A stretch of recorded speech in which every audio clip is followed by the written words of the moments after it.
एक बार सुनैना अपनी 2 साल की बेटी छुटकी को बहुत प्यार से बोतल से दूध पिला रही थी। चल छुटकी, अब तो जल्दी से दूध पी ले, फिर मैं तेरी दादी और बाकी घर वालों के लिए खाना बना देती हूँ। तभी अचानक उसकी बेरहम सास चंद्रवती वहाँ आई। अरे करम चली, तू जानती है कि मुझसे भूख बर्दाश्त नहीं होती, फिर भी तूने अभी तक खाना नहीं बनाया है? माँ जी, मैं बस खाना बनाने ही जा रही थी, लेकिन माँ जी फिर छुटकी रोने लगी तो सोचा पहले इसे दूध पिला देती हूँ। हम सब तो बड़े हैं, कुछ देर भूख बर्दाश्त कर सकते हैं, लेकिन ये तो अभी छोटी बच्ची है ना माँ जी, और छोटे बच्चों को भूख बर्दाश्त नहीं होती ना। अच्छा, मुझसे जुबान लड़ाती है, रुक मैं अभी तुझे सबक सिखाती हूँ। ऐसा कहकर चंद्रवती ने छुटकी के मुंह से बोतल छीनकर फेंकी और उसे बेरहमी से उठाकर ले गई। छुटकी जोर जोर से रोने लगी, लेकिन चंद्रवती नहीं रुकी और उसने रोती हुई छुटकी को बाथरूम में बंद कर दिया। माँ जी ऐसा मत कीजिए, ऐसा मत कीजिए माँ जी, मेरी बच्ची के साथ ऐसा बर्ताव मत कीजिए।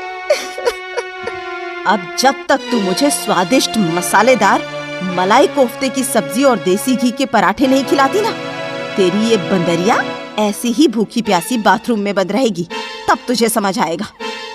नहीं माँ जी, ऐसा मत कीजिए, वो छोटी सी जान है, ये सब नहीं सह पाएगी माँ जी। आप चाहे तो मुझे मार लीजिए, मैं उफ तक नहीं करूंगी, लेकिन मेरी बेटी के साथ ऐसा मत कीजिए माँ जी।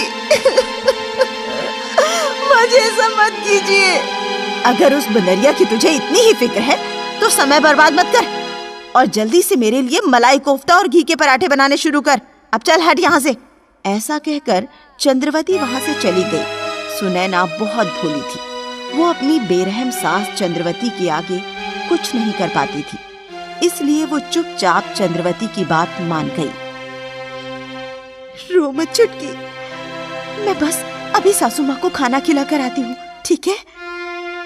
कुछ समय बाद सुनैना चंद्रवती के लिए खाना बनाकर लाई। छुटकी अभी भी वैसे ही बहुत जोर जोर से रो रही थी। अरे जल्दी आ, मुझे बहुत जोर से भूख लगी है।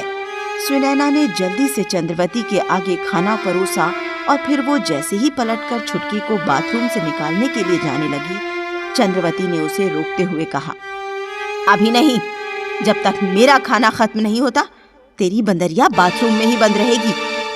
लेकिन माँ जी, लेकिन कुछ नहीं, चुपचाप खड़ी रह।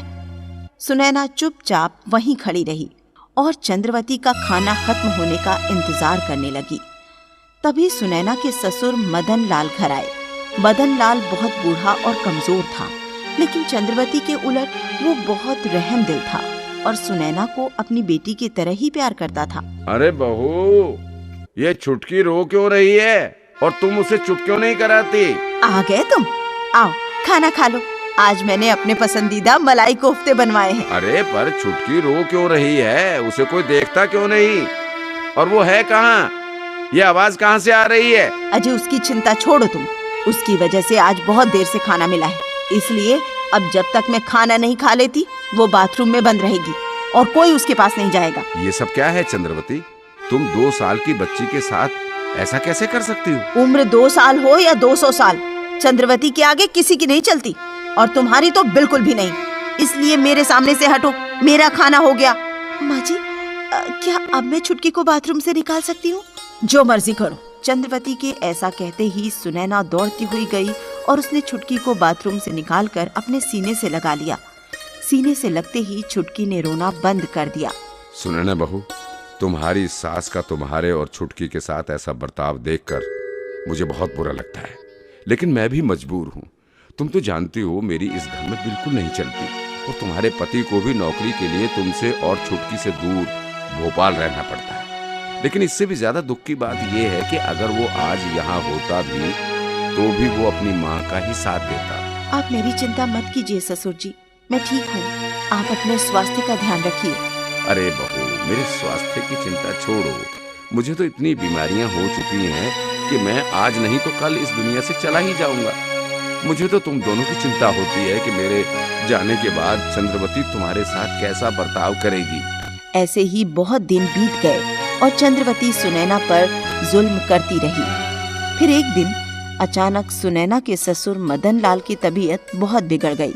उसने चंद्रवती और सुनैना को अपने पास बुलाकर कहा, चंद्रवती, मैं जानता हूँ तुम सुनैना को पसंद नहीं करती और हमेशा उसके साथ गलत व्यवहार करती हो। इसलिए मैंने सुनैना के भविष्य को सुरक्षित करने के लिए एक फैसला किया है। कैसा फैसला? ये तुम किस फैसले की बात कर रहे हो? मैंने फैसला किया है कि सुनैना बहू के भविष्य को सुरक्षित करने के लिए मैं अपनी सारी संपत्ति और जायदाद सुनैना बहू के नाम कर दूंगा। तुम्हारा फैसला आज तक मैंने कभी माना है जो अब मानूंगी?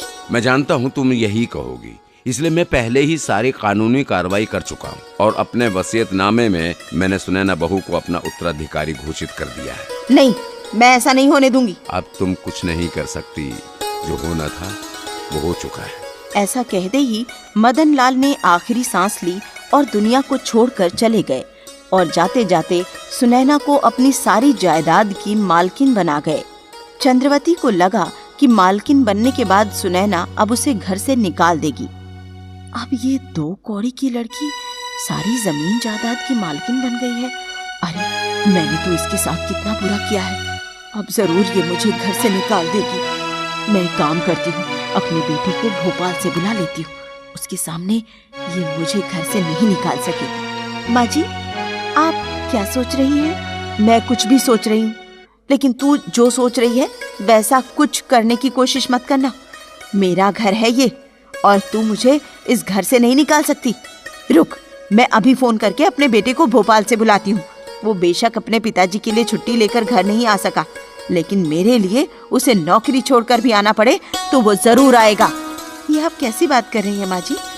मैं आपको घर से निकालने के बारे में सोच भी नहीं सकती। आप आराम से इस घर में रहिए, ये आप ही का घर है।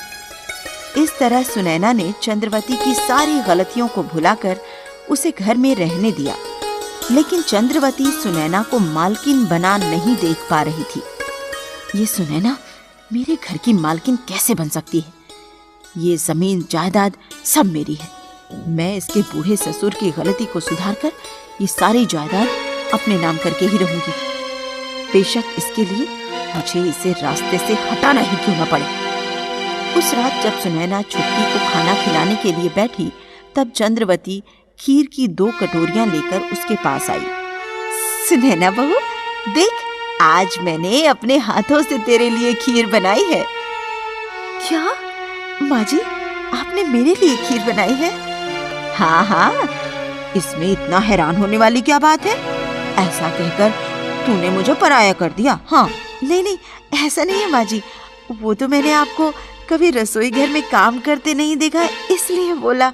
अब चलो, अब मेरी तारीफ बाद में कर लेना। हाँ, पहले मैंने जो गर्मा गर्म खीर बनाई है उसे तो खा लो। तुम इसे खाओ और छुटकी को आज मैं अपने हाथों से खिलाऊंगी। हाँ, रुकिए माँ जी, खीर बहुत गर्म है, छुटकी का मुंह जल जाएगा। मैं एक प्लेट लेकर आती हूँ, आप उसमें खीर ठंडी करके छुटकी को खिला देना। ये कहकर सुनैना जैसे ही रसोई घर में प्लेट लेने आई तो उसने देखा कि खीर के पतीले के पास एक चूहा मरा पड़ा था और पास ही जहर की खाली शीशी रखी हुई थी। ये देखकर सुनैना समझ गई कि चंद्रवती ने उसे और उसकी बेटी को मारने के लिए जहर वाली खीर बनाई है। दूसरी तरफ चंद्रवती सुनैना का इंतजार किए बगैर छुटकी को जहर वाली खीर खिलाने लगी। तभी सुनैना ने आकर कटोरी को हाथ मारकर गिरा दिया। माँ जी, मुझे आपसे ये उम्मीद नहीं थी। आपने आज तक मुझ पर कितने जुल्म किए, मुझे कितना बुरा भला कहा और मैं आपकी उन सारी बातों को नजरअंदाज करती रही। ससुर जी ने मुझे इस जमीन जायदाद का मालिक बना दिया, उसके बाद भी मैंने आपके साथ बुरा बर्ताव नहीं किया। लेकिन आज आपने मेरी छुटकी को जहर वाली खीर खिलाकर मारने की कोशिश की। ये मैं बिल्कुल बर्दाश्त नहीं कर सकती। इसलिए इस घर की मालकिन होने के नाते मैं आपको आज्ञा देती हूँ कि आप अभी इस घर से निकल जाइए। तुमसे पहले ये मेरा घर है, तुम मुझे।